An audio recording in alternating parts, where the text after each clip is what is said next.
UN स्तर की बात। आज भारत चीन के बीच में राजनयिक स्तर की होगी बातचीत। भारत और चीन के बीच में संयुक्त सचिव करेंगे बातचीत। ये बातचीत वर्चुअल होगी। भारत की तरफ से संयुक्त सचिव नवीन श्रीवास्तव होंगे, चीन की तरफ से डीडी चीमा। तो वहीं इस बातचीत में शामिल होने के साथ ही कमांडर स्तर की बातचीत में भारत ने कर दिया था साफ कि 5 मई वाली स्थिति पर अगर चीन लौटेगा तभी हालात होंगे ठीक।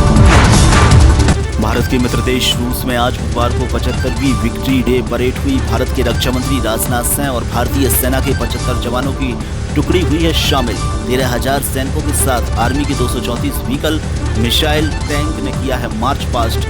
वहीं इस दौरान कई देशों को दिया गया था न्यौता। लद्दाख में भारतीय सरजमी पर नजरें गड़ाए बैठे चीन ने अब नेपाल की जमीन पर भी किया है कब्जा। नेपाल के कृषि मंत्रालय की रिपोर्ट के मुताबिक 10 जगहों पर चीन ने किया है कब्जा। भारत के बातचीत के ऑफर के बाद विवादित नक्शा जारी नहीं करने वाली नेपाल की कम्युनिस्ट सरकार को अब डर सताने लगा है। बिहार विधानसभा चुनाव के ऐलान के पहले आरजेडी में सियासी भूचाल। आरजेडी के 5 एमएलए ने पार्टी छोड़ी, जेडीयू का दामन थाम लिया। इतना ही नहीं, आरजेडी के राष्ट्रीय उपाध्यक्ष रघुवंश प्रसाद सिंह ने भी अपने पद से दिया इस्तीफा। लालू प्रसाद यादव के माने जाते थे करीबी रघुवंश प्रसाद पूर्व सांसद रमा सिंह को आरजेडी में शामिल किए जाने से थे नाराज।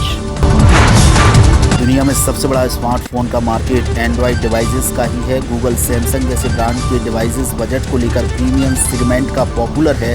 अगर आप भी स्मार्टफोन यूज़ करते हैं तो कुछ ऐप इंस्टॉल करने से पहले अलर्ट रहना है ज़रूरी। एक नई रिपोर्ट्स के मुताबिक 47 ऐप्स डिलीट करना बेहद है ज़रूरी, क्योंकि ये गेम्स की शक्ल में है और पहुँचा सकते हैं आपके मोबाइल को नुकसान।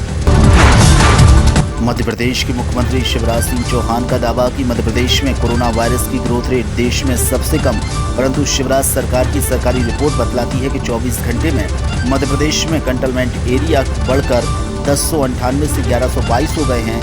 वहीं एक्टिव केस की संख्या 2342 से बढ़कर 2401 हो गई है। मध्य प्रदेश के जबलपुर में राज्य आर्थिक अपराध अन्वेषण ब्यूरो द्वारा आय से अधिक संपत्ति के मामले में जल संसाधन विभाग से सेवानिवृत्त हुए कार्यपालन यंत्री गोदू प्रसाद तिवारी की करोड़ों रुपए की संपत्ति का खुलासा हुआ है। इस मामले में न्यायालय ने तिवारी की संपत्ति कुर्क करने के आदेश जारी किए हैं। तो वहीं जबलपुर के अधिकारियों की अलग अलग टीम बनाई गई है और करोड़ों रुपए की संपत्ति पर कार्रवाई की गई है। जबलपुर के पश्चिम मध्य रेलवे के कोटा वर्कशॉप में पदस्थ डिप्टी चीफ मैकेनिकल इंजीनियर पीके सिंह के सरकारी बंगले में घुसकर उनकी पत्नी पर सीनियर सेक्शन इंजीनियर शिव प्रसाद मीणा ने प्राणघातक हमला किया। इस घटना से पश्चिम मध्य रेलवे के प्रमोटी ऑफिसर्स एसोसिएशन ने गुस्सा जाहिर किया है। एसोसिएशन ने महाप्रबंधक शैलेंद्र सिंह को एक ज्ञापन देकर एएसई को सस्पेंड करने की मांग की है।